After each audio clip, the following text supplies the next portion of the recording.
Monggo, Isan. Baik. Assalamualaikum warahmatullahi wabarakatuh. Waalaikumsalam.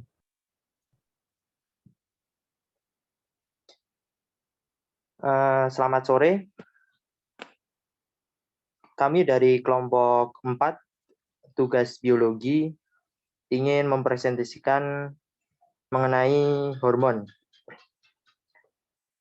Untuk anggota kelompok sendiri, yang pertama ada Muhammad Stefan, NPM 212-070-1082. Yang kedua ada Nur Ihsanuddin, NPM 212-070-1080. Yang ketiga ada Muhammad Azhar Fauzan, NPM 212-070-1081.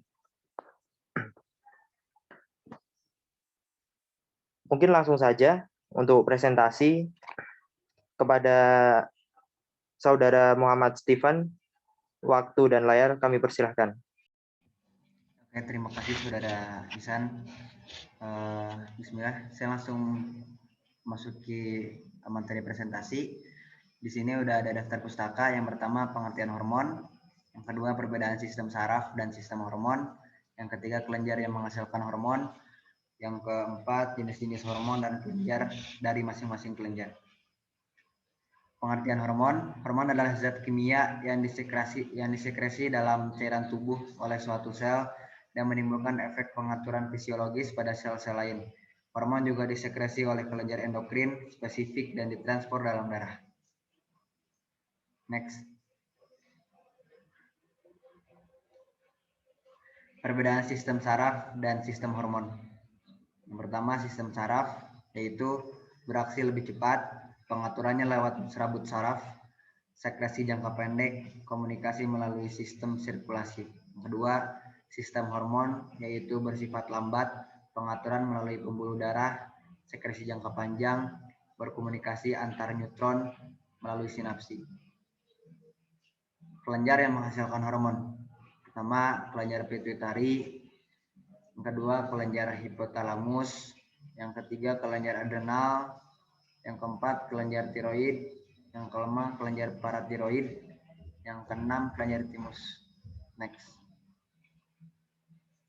Oke, jenis-jenis hormon dari masing-masing kelenjar.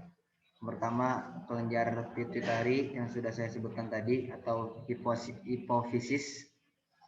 Kelenjar pituitari atau kelenjar hipofisis merupakan kelenjar utama dari sistem endokrin yang menaungi sistem hormon pada manusia. Kelenjar pituitari yang terletak pada bagian bawah otak ini bertugas meneruskan pesan dari otak kepada kelenjar lainnya mengenai apa yang harus dilakukan. Pada kelenjar hipofisis atau pituitari inilah terdapat sistem hormon yang penting yang harus diproduksi, yaitu pertama, somatotropin merupakan hormon yang berkaitan dengan pertumbuhan. Dua, prolaktin merupakan hormon yang merangsang produksi air susu ibu atau ASI. Ketiga, luteinizing merupakan hormon yang bertugas mengendalikan siklus menstruasi pada wanita. Hormon luteinizing atau LH juga berperan dalam produksi sperma pada pria. Yang keempat, follicle stimulant hormon atau FSH sebagai hormon yang berfungsi mengendalikan sel telur atau ovarium dan bersama-sama dengan hormon luteinizing memproduksi sel sperma atau spermatozoa. Yang kelima, thyroid stimulating hormone atau TSH merupakan hormon yang berfungsi merangsang kelenjar tiroid untuk memproduksi hormon-hormon steroid. Yang terakhir, adrenocorticotropin hormon atau ACTH sebagai hormon yang berfungsi merangsang kinerja kelenjar adrenal. Yang kedua, kelenjar tiroid. Kelenjar gondok merupakan kelenjar yang terdapat di leher bagian depan di sebelah bawah jakun dan terdiri dari dua buah lobus. Kelenjar tiroid menghasilkan dua macam hormon, yaitu tiroksin atau T4 dan triiodon-tironim atau T3. Hormon ini dibuat di folikel jaringan tiroid dan asam amino atau tiroksin yang mengandung yodium. Yodium secara aktif diakumulasi oleh kelenjar tiroid dari darah. Oleh sebab itu, kekurangan yodium akan dalam makanan dalam jangka waktu yang lama mengakibatkan pembesaran kelenjar gondok hingga 15 kali. Hormon yang dihasilkan yaitu yang pertama tiroksin, mengatur metabolisme, pertumbuhan, perkembangan, dan kegiatan sistem saraf. Kedua, triiodontironim, mengatur metabolisme, pertumbuhan, perkembangan, kegiatan sistem saraf. Yang ketiga, kalsitonim, menurunkan kadar kalsium dalam darah dengan cara mempercepat absorpsi kalsium oleh tulang.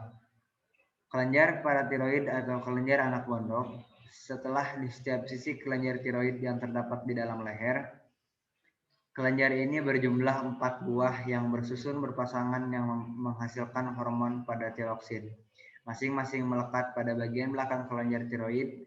Kelenjar ini menghasilkan hormon yang berfungsi mengatur kadar kalsium dan fosfor di dalam tubuh. Fungsi umum kelenjar paratiroid adalah mengatur metabolisme fosfor, mengatur kadar kalsium darah. Next. 3. Kelenjar pineal. Kelenjar pineal terletak di bagian tengah otak yang berfungsi sebagai bagian dari sistem endokrin yang fungsinya memproduksi hormon melatonin. Hormon melatonin inilah yang berfungsi mengatur siklus tidur manusia. 4. Kelenjar paratiroid. Pada bagian depan kelenjar tiroid terdapat sepasang kelenjar yang disebut juga sebagai kelenjar paratiroid. Tugas dari kelenjar paratiroid adalah memproduksi salah satu bagian dari sistem hormon pada manusia, yakni hormon paratiroid. Hormon paratiroid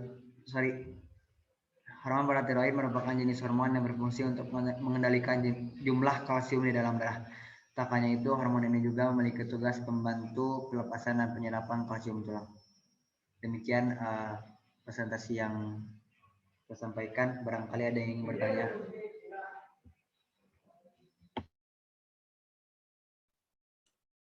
Izin bertanya, kalau untuk penyakit yang menyerang hormon dan cara untuk mengetahui dan contoh penyakit yang menyerang hormon, apa bisa disebutkan? Karena di dalam presentasi tidak disebutkan. Terima kasih. Saya coba buka catatan dulu ya.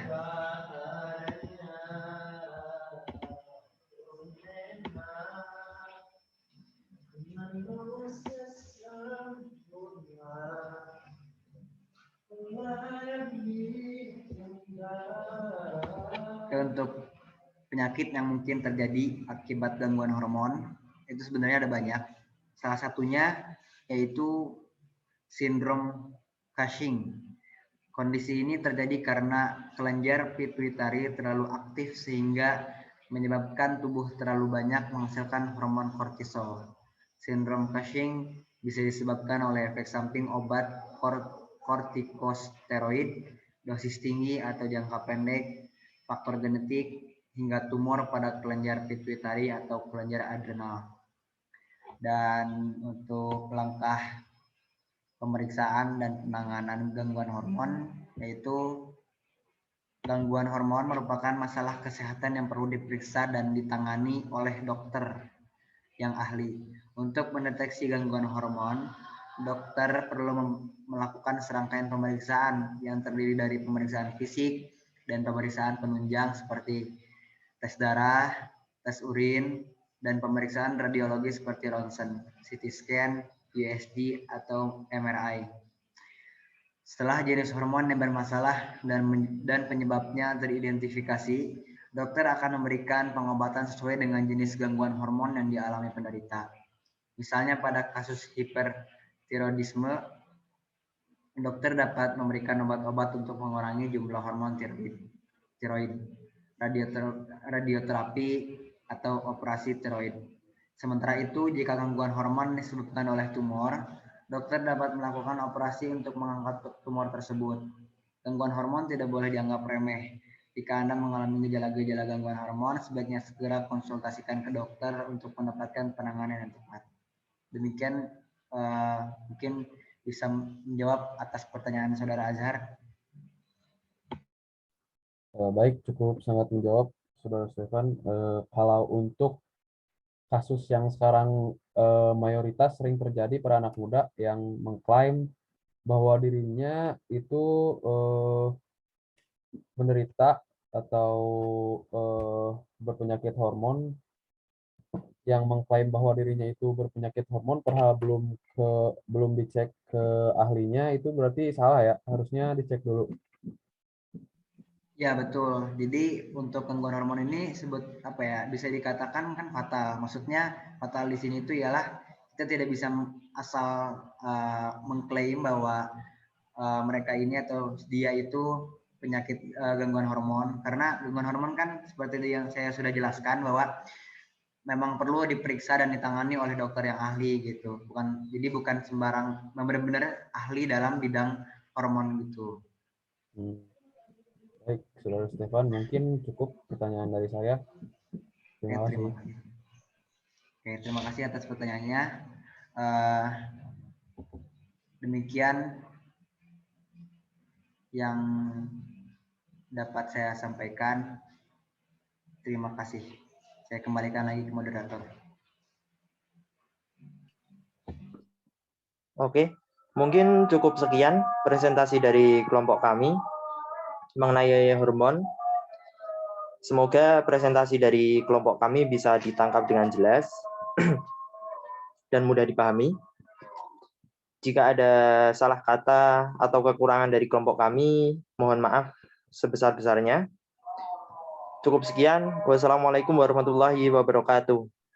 Waalaikumsalam.